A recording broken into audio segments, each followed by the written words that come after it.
So hello everyone, this is Gaurav भैया। Guys देखो, आज की वीडियो में मैं आपको जो जो चीज बताने वाला हूं ना, प्लीज सारी चीजों को ध्यान से सुनना। अगर तुम मेरी बातों को अच्छे से मान लोगे ना, मैं आपको गारंटी दे रहा हूं। देखो, तुम्हें ना 3 फायदे होंगे। एक तो तुम्हारा ना मैथ की जो तैयारी है वो तुम्हारी बहुत कम टाइम में हो जाएगी। दूसरा, तुम्हारी जो तैयारी है ना वो बहुत अच्छी होगी। और तीसरा, तुम्हारे मैथ के पेपर में ना बहुत ज्यादा अच्छे नंबर आएंगे। तो प्लीज मैं आपको इस वीडियो में जो जो चीज बताने वाला हूं, प्लीज सारी चीजों को ए से लेकर जेड तक सारी चीजों को अच्छे से फॉलो करना। तो चलो वीडियो को स्टार्ट करते हैं। तो सबसे पहले आपके मैथ के अंदर जितने भी आपके फॉर्मूले हैं ना, सारे फॉर्मूले आपको बिल्कुल फिंगर टिप्स पे याद होने चाहिए। देखो यार, मैं देखता हूं ऐसे ना बहुत सारे बच्चे हैं जो मैथ के पेपर में जाके मैथ के फॉर्मूले भूल जाते हैं। समझ रहे हो मेरी बात? तो आपको ना मैथ के अंदर जितने भी आपके फॉर्मूले हैं ना, सभी चैप्टर के जो फॉर्मूले वो आपको अच्छे से याद होनी चाहिए। अब आप फॉर्मूले याद कहां से करोगे, तो आपको ना टेंशन लेने की कोई जरूरत नहीं है। मैंने आप सभी बच्चों के लिए एक ऐसी फॉर्मूला शीट रेडी की है जिसमें आप देख सकते हो तुम्हारे जितने भी फॉर्मूले हैं ना, सारे फॉर्मूले मैंने इसके अंदर आपके चैप्टर वाइज अच्छे से अरेंज कर दिए हैं। और ये जो फॉर्मूला शीट है बहुत ज्यादा कलरफुल है और बहुत ही मतलब अच्छे से मैंने इसको डिजाइन किया है, जिसके अंदर तुम सारे फॉर्मूले एक ही जगह अच्छे से रिवाइज कर सकते हो। जैसे कि मैं आगे और दिखा देता हूं, जैसे आपका सरफेस एरिया एंड वॉल्यूम वाला चैप्टर है,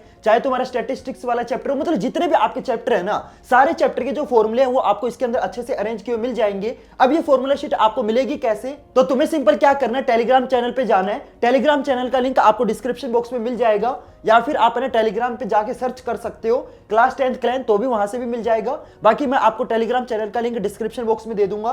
तो ये जो आपकी फॉर्मूला शीट है ना, ये आपको मेरे टेलीग्राम चैनल पे कंप्लीटली फ्री में मिल जाएगी। Clear everyone? तो यहां से आप ना सारे फॉर्मूले को अच्छे से रिवाइज करोगे।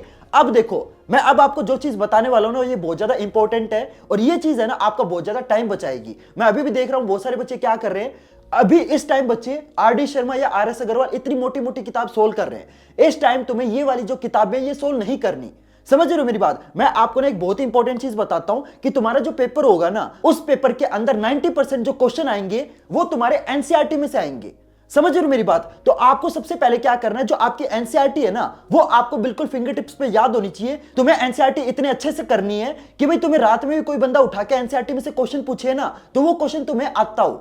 समझ रहे हो मेरी बात? तो एक चीज अपने माइंड में डाल लो कि तुम्हारा जो पेपर होगा ना, वो आपका 90% एनसीईआरटी में से आएगा। अब इसका मतलब ये तो है नहीं कि भाई पूरी एनसीईआरटी आपके पेपर में उठ के आ जाएगी, ऐसा तो नहीं होगा। आपके एनसीईआरटी में से कुछ ऐसे सिलेक्टेड क्वेश्चन होंगे जो आपके पेपर में आने वाले हैं। अब जो एनसीईआरटी के सिलेक्टेड क्वेश्चन है वो आपको कैसे मिलेंगे, टेंशन मत लो, वो भी मैं आपको आगे प्रोवाइड कर दूंगा। तो सबसे पहली चीज समझ गए कि तुम्हारा जो 90% पेपर होगा ना, वो आपका एनसीईआरटी में से आने वाला है। तो तुम्हें ना तो इस टाइम आर.डी. शर्मा सोल्व करनी है, ना तुम्हें आर.एस. अग्रवाल सोल्व करनी है, ना तुम्हें कोई भी क्वेश्चन बैंक सोल्व करना है। समझ रहे हो मेरी बात? क्योंकि तुम्हारा 90% पेपर आपका एनसीईआरटी में से आएगा। लेकिन एनसीईआरटी में से कौन से क्वेश्चन आएंगे वो मैं आपको आगे प्रोवाइड कर दूंगा। इसके बाद जो आपकी दूसरी और बहुत ज्यादा इंपॉर्टेंट चीज है, बहुत सारे बच्चे ना जो आपके एनसीईआरटी के एग्जाम्पल होते हैं इसको इग्नोर करते हैं। ये सोचते हैं कि जो एनसीईआरटी के एक्सरसाइज है ना, हमें बस उसके क्वेश्चन करने हैं। मैं आपको एक चीज बताऊं, तुम्हारे पेपर के अंदर 90% जो क्वेश्चन आएंगे वो ऑब्वियस सी बात है वो आपके एनसीईआरटी में से आएंगे, ऑलरेडी मैंने आपको बता दिया।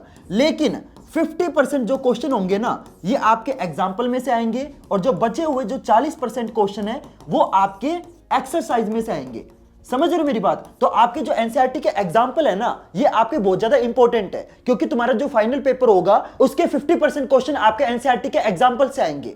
समझ रहे हो? और जो आपका 40% पेपर है वो आपका एक्सरसाइज से आएगा।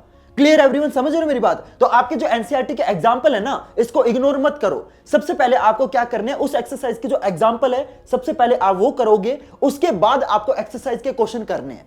Clear everyone? तीसरी चीज बहुत ज्यादा इंपॉर्टेंट है, तुम्हें कम से कम मैथ के अंदर है ना 50 प्रीवियस ईयर क्वेश्चन करने हैं। देखो यार, जो आपका मैथ है ना, ये आपका प्रैक्टिस बेस्ड सब्जेक्ट है। जब तक आप प्रीवियस ईयर क्वेश्चन की प्रैक्टिस नहीं करोगे ना, देखो मैथ के अंदर ऐसा नहीं होता कि भाई जो आपका एनसीईआरटी का क्वेश्चन है ना, मतलब वो बिना वैल्यू चेंज किया मतलब डिक्टो पेपर में आ जाए, ऐसा नहीं होगा। देखो, क्वेश्चन की लैंग्वेज सेम होगी, क्वेश्चन की जो स्टेटमेंट है वो आपकी सेम होगी, लेकिन जो आपके क्वेश्चन के अंदर वैल्यू होती है ना, वो आपकी अलग होती है। जैसे मैं आपको एग्जांपल से बताता हूं, जैसे आपकी बुक के अंदर मान लो क्वेश्चन है √3 को इरेशनल प्रूव करो। इसका मतलब ये नहीं है कि आपके पेपर के अंदर जो क्वेश्चन आएगा ना, वो आपका √3 का आएगा, ऐसा नहीं होगा। पेपर के अंदर क्वेश्चन आ सकता है √7 को इरेशनल प्रूव करो, मतलब वैल्यू चेंज हो गई। क्वेश्चन सेम है, क्वेश्चन को करने का तरीका सेम है, क्वेश्चन की स्टेटमेंट सेम है, लेकिन जो क्वेश्चन की वैल्यू है ना, वो आपकी अलग है। तो आपको क्या करने हैं, आपको मैथ के अंदर कम से कम हर बच्चे को कम से कम 50 प्रीवियस ईयर क्वेश्चन सोल्व करने ही करने हैं। Clear everyone? तो मैथ के अंदर सबसे इंपॉर्टेंट क्या है? आपके एनसीईआरटी इंपॉर्टेंट है, एनसीईआरटी के एग्जाम्पल इंपॉर्टेंट है, एनसीईआरटी की जो एक्सरसाइज है वो इंपॉर्टेंट है, और साथ में आपके जो प्रीवियस ईयर क्वेश्चन है ना, ये आपके सबसे ज्यादा इंपॉर्टेंट है। Clear everyone? ये चीज समझ में आई। लेकिन इसका मतलब ये नहीं है कि भाई आप है ना सारे एनसीईआरटी के एग्जाम्पल करोगे, या फिर सारे एनसीईआरटी के एक्सरसाइज के क्वेश्चन करोगे, या फिर तुम पिछले 10 साल के प्रीवियस ईयर क्वेश्चन करोगे। तुम्हें इस टाइम सब कुछ नहीं पढ़ना, हमें वो पढ़ना है जो तुम्हारे पेपर में आने वाला है। समझ रहे हो मेरी बात? तो आपके एनसीईआरटी के जितने भी आपके इंपॉर्टेंट क्वेश्चन है, जितने भी आपके एनसीईआरटी के इंपॉर्टेंट एग्जांपल हैं, और जितने भी आपके इंपॉर्टेंट प्रीवियस ईयर क्वेश्चन है ना, सारे मैंने आपके इकट्ठे करके मैंने आप सभी बच्चों के लिए एक ऐसी चीज रेडी की है जिसको हम बोलते हैं 100% गारंटीड क्वेश्चन। और ये क्वेश्चन आपके उन टीचर ने बनाए हैं जो तुम्हारे मैथ के पेपर को चेक करते हैं। जो तुम 10 तारीख को मैथ का पेपर देके आओगे ना, जो टीचर आपके उस पेपर को चेक करेंगे, ये क्वेश्चन आपके इन टीचर ने बनाए हैं। समझ रहे हो मेरी बात? और इन टीचर को यार इतना ज्यादा एक्सपीरियंस है, इन टीचर को एग्जैक्टली पता है कि भाई पिछले 10 साल से ऐसे कौन कौन से क्वेश्चन है जो आपके बहुत ज्यादा रिपीट हो रहे हैं, और इस साल भी आपके कौन से क्वेश्चन आने के चांसेस है। तो ये सारे क्वेश्चन हमने रेडी करके आपको प्रोवाइड कर दिए हैं, जिसको हम बोलते हैं 100% गारंटीड क्वेश्चन। और ये क्वेश्चन आपको मिलेंगे कहां पे? तो सिंपल आपको क्या करना है, प्ले स्टोर से टॉपर्स क्लैन वाला ऐप डाउनलोड करना है। बाकी मैं आपको इस ऐप को डाउनलोड करने का जो लिंक है ना, वो मैं आपको डिस्क्रिप्शन बॉक्स में दे दूंगा, या फिर आप ना प्ले स्टोर पे जाके सर्च कर लेना टॉपर्स क्लैन, तो वहां पे भी आपको ऐप मिल जाएगा।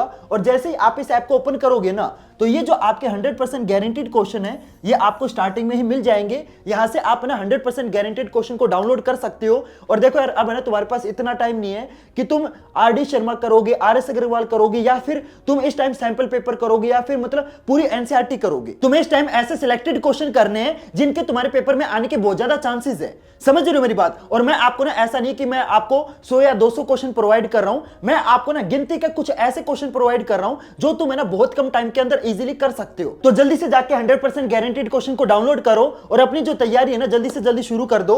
और मैं आपको ना एक और चीज बता देता हूं, हमने इस चैनल के ऊपर आपके ना चैप्टर वाइज एक ऐसी सीरीज चालू करी है, जिसके अंदर मैं आपको ना चैप्टर वाइज जितने भी आपके प्रीवियस ईयर क्वेश्चन है वो मैं आपको प्रैक्टिस कराता हूं। रियल नंबर वाला ऑलरेडी अपलोड हो चुका है, area related to circle upload हो चुका है, पॉलिनोमियल अपलोड हो चुका है, और जो आपका ट्रिग्नोमेट्री है, एप्लीकेशंस ऑफ ट्रिग्नोमेट्री है, जो आपका स्टैटिस्टिक्स वाला है, मतलब जितने भी आपके बचे हुए चैप्टर है ना, वो सारे चैप्टर की वीडियो मैं आज आपको प्रोवाइड कर दूंगा। तो जल्दी से जाके चैनल को सब्सक्राइब करो, सारे चैप्टर वाइज आपको वीडियो चैनल के ऊपर मिल जाएगी। और मैं आपको एक और चीज बता देता हूं, प्लीज हमारा क्लास 11th वाला चैनल भी सब्सक्राइब कर लेना। सिंपल आपको क्या सर्च करना है, गौरव सुथार क्लास 11, तो आपको चैनल मिल जाएगा। जल्दी से जाके यार हमारे क्लास 11th वाले चैनल को भी सब्सक्राइब कर लो, ताकि हम रहे 10th के साथ भी और 10th के बाद भी। Clear everyone? तो चलो गाइस, मिलते हैं फिर अगली वीडियो में नए टॉपिक के साथ। तब तक के लिए goodbye and have a nice day.